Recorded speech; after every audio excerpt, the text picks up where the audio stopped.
Hey everyone, Sean here, and welcome to this review for a streaming series this time around. And specifically, I do want to talk about Gen V, which is the spin-off for The Boys. I've really been enjoying the series throughout its debut. Actually, I'm not sure when I exactly started watching The Boys, but nonetheless, I've watched all the seasons. So thus far, I am craving for season 4. But is this a good way to sort of like scratch that itch, almost quench that thirst? I think overall, I think so. It definitely does have the same notes of The Boys, if not something similar, you know.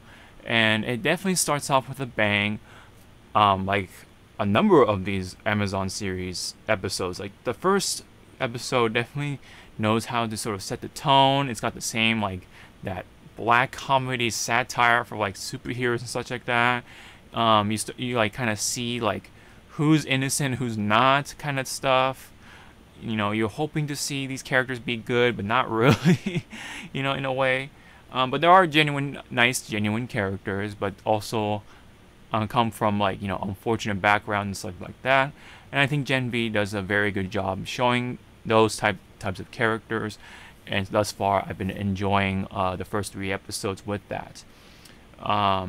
It really does show that consistent sort of quality that The Boys has been having, and people have been memeing the hell out of it for a long time, especially for Homelander. It's very, very, very popular, and it really goes to show, and that type of energy is still carrying over to here. For the most part, I'm kind of like going all over the place, I know, but for the most part, the characters themselves are very enjoyable as well. I like Marie, I like Emma, Andre, I believe Luke is his name for Golden Boy, but everyone knows him by Golden Boy. There's Kate, Jordan, Lee, of course, and of course there was a brief appearance of Brink, Dr. Brink, or Brink, I think, just for the nickname, aka Clancy Brown. I love Clancy Brown's performance, and everywhere else too. He is Mr. Krabs, but he also is, a number of characters throughout his career, including the sergeant from, the drill sergeant from Starship Troopers and such like that. His performance is just still very much charismatic and lovable whenever he was on the Gen V screen. And the first 3 episodes are out. Forgot to mention that. And of course, from there on, each episode will be weekly on Amazon Prime. So if you have Amazon Prime, this is a series I would highly recommend. It still has that same flavor for The Boys. Just, yes, it does take place at a college type of setting or high school. I'm not too sure what exactly it is, but it's I would say college-like, so I'll just go ahead and say sort of like that, the soup university of sorts. And I forgot the name for it. That was like, I think it was like Galakine or Galakine University. Starts with a G. And essentially the story revolves around, of course, recruiting students and seeing who comes to the top and who will join the 7, essentially, of course. And of course, it's kind of like a battle royale-ish, but we'll have to see about episode 4 and beyond that. It is going to be 8 episodes overall, so I'm definitely going to be interested in the pacing from there on. My only gripe is that my wish was that one of the characters kind of revealed their true colors too quickly, and I kind of thought was kind of like very like out of left field almost. Like wow, you're just gonna do that just like that at this time, at this point. And granted, I think it is in episode 3, which okay, I mean almost halfway through, but in that fashion, I don't know. I find that a little questionable, but I guess it kind of shows sort of the arrogance and the, I guess, overall true colors, I guess, for that person. I'm not going to say exactly who it is. I'm not going to talk about spoilers in this video at all, but I guess I kind of want to just throw that out there. I kind of felt like it was too just quick in that fashion. I wish it was revealed in another way almost. And then, of course, one of the characters finds out why they're there and stuff like that, and so on and so forth. You get to kind of see more powers, of course, with the blood, and then the girl with Emma with the shrinking stuff, and of course with the flaming powers with Golden Boy and such like that. But you also kind of get to see like the repercussions, right? Of course, you get to see the dark sides of these powers, what they brought to the table, really, and is it really worth it, right? You know, and it's like half and half. It's like no, and then for some powers, yes, of course, but they kind of learn to use them and deal with them in a way and make it work the best way possible. But of course, with our main character Marie, she definitely has it pretty bad, when it comes to discovering her powers and such like that.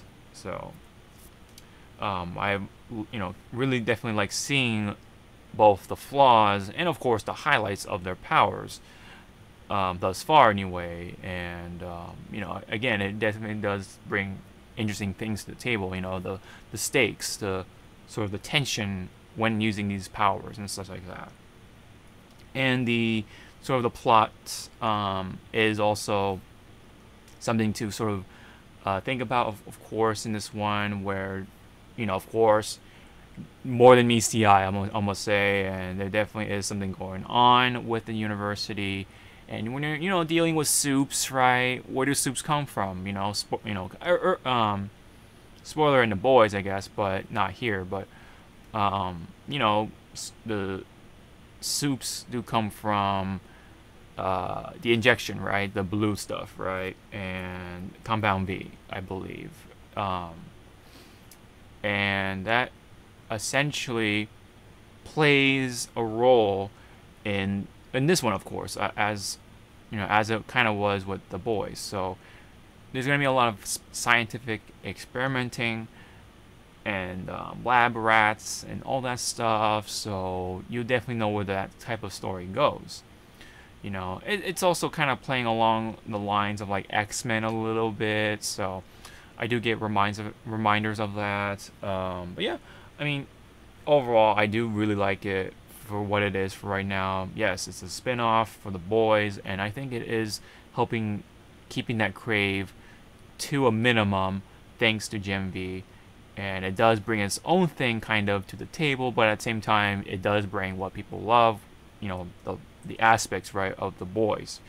And yes, the Seven do make cameos and such like that. Some of them anyway, with like a little bit of Queen Maeve, a little bit of A-Train, a little bit of the Deep somewhere in there. We'll have to see about the rest of them. We'll definitely have to see. So that definitely is all I have from the major stuff of Gen V. I definitely look forward to more of it. I definitely would like to see more of it, and where it concludes, and whether it'll get more seasons or not, because of course it would be interesting to see how this sort of fits into season 4, if it does at all, or it'll be its own standalone thing, since of course in the regular Boys episodes, right, you never really hear too much, right, about that university. I think I could be wrong, but you don't hear too much either way. So it could go either way, right? All those characters die, or they just go somewhere else. I don't know. So we'll definitely have to wait and see. But what do you guys think of Gen V? Leave those comments in the comment section below. I'd love to read them. Don't forget to hit the thumbs up. Subscribe for more. I really do appreciate you guys. So that's pretty much all I have. Pretty brief review for Gen V. It's kind of want to get my word out there, my thoughts and stuff like that.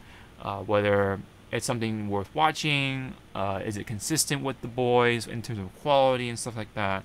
I think it's quality entertainment, especially for those who are kind of like still sick and tired of like Marvel and like all the happy ending kind of things for superheroes. this is definitely the other side of it, right? Dark comedy, satire, and all the fun stuff, right? When it comes to making fun of superhero aspects of things. So, anyways, thank you very much, and hope to see you all in the next one. Ciao now.